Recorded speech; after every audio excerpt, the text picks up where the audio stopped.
Olhem só, e se a gente pegasse a história do capitalismo, um tema super complexo, cheio de polêmica, e contasse tudo em banda desenhada? Com muito humor e sátira, pois é exatamente isso que vamos explorar hoje.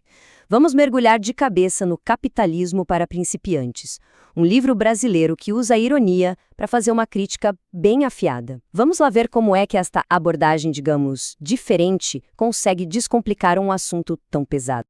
Ok, então, para entendermos a crítica que o livro faz, vamos seguir o caminho que ele propõe. É uma jornada em 5 etapas, bem cronológica. Primeiro, um salto a um mundo pré-capitalista. Depois, vemos o capital a surgir. A seguir, o impacto da Revolução Industrial. Aí, como a concorrência acaba por se aniquilar a si mesma. E, por fim, a ideologia por trás de tudo. É este o nosso percurso. E logo de cara o livro já dá o tom. É logo na primeira página, com esta piada visual. De um lado, a ideia de um passado comunitário. Eu trabalho, tu trabalhas, ele trabalha. Do outro, o presente capitalista. Eu lucro, tu trabalhas, ele reclama da inflação. É uma provocação, não é? Coloca os dois mundos lado a lado e já nos prepara para a análise bem ácida que vem por aí. Certo, vamos à primeira parte. Para poder criticar o capitalismo, o livro faz uma coisa interessante. Leva-nos para uma época antes do capitalismo sequer existir. E a pergunta que fica no ar é: como é que o mundo funcionava sem esta lógica toda de acumulação? Como é que eram as coisas afinal? A narrativa do livro aponta para um ponto de viragem, um momento que mudou tudo, a invenção da propriedade privada. Vemos bem essa transição aqui, de uma comunidade que partilhava tudo para sobreviver, para, de repente, alguém a cercar um pedaço de terra e a dizer: isto aqui é meu. Para os autores, é nesse exato momento que nasce a semente da divisão de classe. E atenção, porque este é um conceito-chave para entender toda a análise do livro. Quando eles falam em propriedade privada, não estão a falar das nossas coisas, do nosso telemóvel ou da nossa casa. A crítica é muito específica, é sobre a posse privada dos meios de produção. Ou seja, as fábricas, as terras, as máquinas, é ter a posse disto que, segundo o argumento do livro, permite que o dono fique com a riqueza que foi criada pelo trabalho de outras pessoas.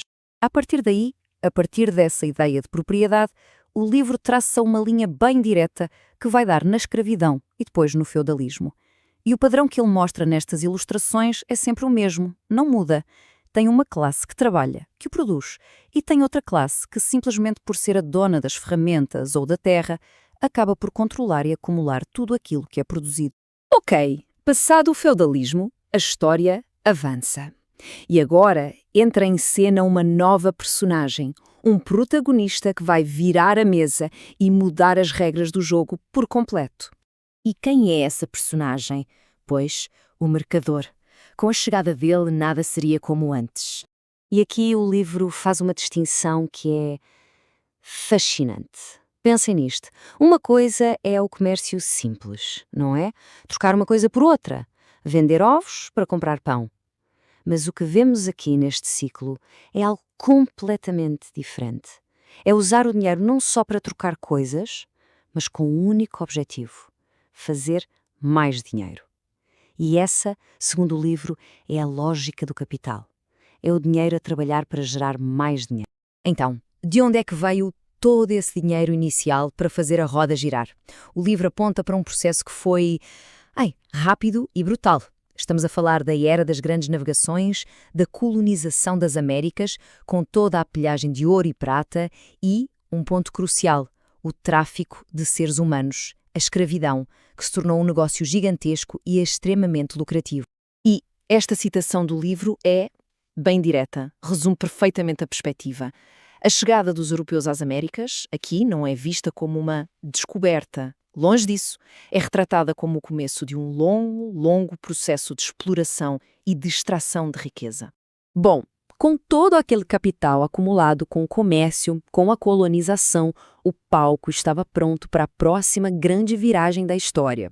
O dinheiro precisava de uma nova forma de se multiplicar, de crescer ainda mais, e encontrou essa forma nas fábricas. Bem-vindos à Revolução Industrial. Claro que a industrialização precisava de uma coisa: gente para trabalhar, muitos trabalhadores. Mas de onde é que eles vieram?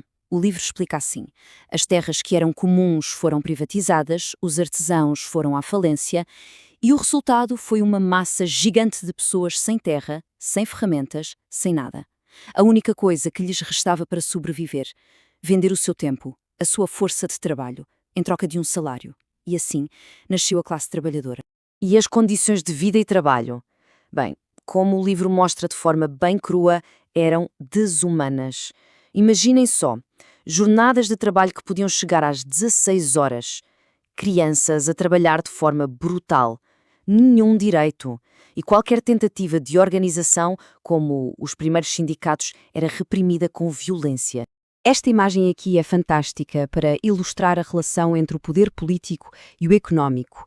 O argumento do livro é que o Estado, naquela altura, não era nada neutro. Pelo contrário, criava leis para proteger este novo sistema industrial. E este exemplo é chocante. Destruir uma máquina que era propriedade do patrão podia ser um crime punido com a morte. Isso mostra bem o que é que era mais valorizado na época. Vamos avançar. Agora, o livro dedica-se a analisar as famosas leis naturais do mercado. A ideia da livre concorrência. Soa bem, não soa? Mas na prática, como é que funciona? É aqui que a sátira do livro brilha, ao mostrar como a competição, de forma irónica, leva exatamente ao seu contrário, o monopólio. E este quadro resume a ironia na perfeição. De um lado, a teoria, aquele ideal de um mercado que se equilibra sozinho, a tal mão invisível. Tudo muito harmonioso. Do outro lado, a realidade que o livro desenha, uma autêntica batalha campal, uma guerra de preços, falências, onde os mais fortes simplesmente engolem os mais fracos. No fim de contas, a própria concorrência acaba por ser destruída. E qual é o resultado final disto tudo? O monopólio. A grande piada, a grande ironia que o livro aponta é exatamente esta: o sistema que tanto fala em livre concorrência acaba por gerar o oposto.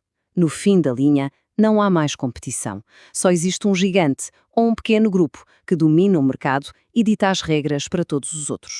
Ok, chegamos à última parte e talvez seja a mais complexa de todas.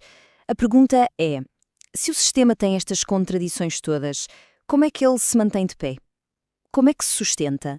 Para responder a isso, o livro vai para o campo das ideias e analisa o que chama de ideologia do sistema. A resposta para o livro está na palavra ideologia. E o que é isso? Bom, ele define-a como uma espécie de ferramenta, um conjunto de ideias que é usado para fazer com que o sistema pareça normal, natural, até justo. A ideia é convencer a maioria das pessoas de que uma forma de organizar a sociedade que, na verdade, beneficia uns poucos, é a única forma possível e que é boa para toda a gente. E um exemplo prático que o livro dá é aquela famosa ideia de que as oportunidades são iguais para todos.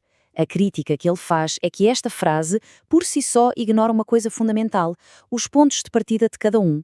É como dizer que estamos todos na mesma corrida, o que até pode ser verdade, só que se esquece de mencionar que alguns começam a corrida já dentro de um carro de luxo, enquanto outros começam com uma bola de ferro amarrada ao pé. Já a chegar ao fim, o livro resume tudo, toda a sua longa análise, em 4 características principais. Na perspectiva dele, isto é o que define o capitalismo. Primeiro, a propriedade privada dos meios de produção. Segundo, o resultado do trabalho pertence ao capital, não a quem trabalhou. Terceiro, o objetivo final é sempre o lucro máximo. E quarto, como consequência de tudo isto, a exploração.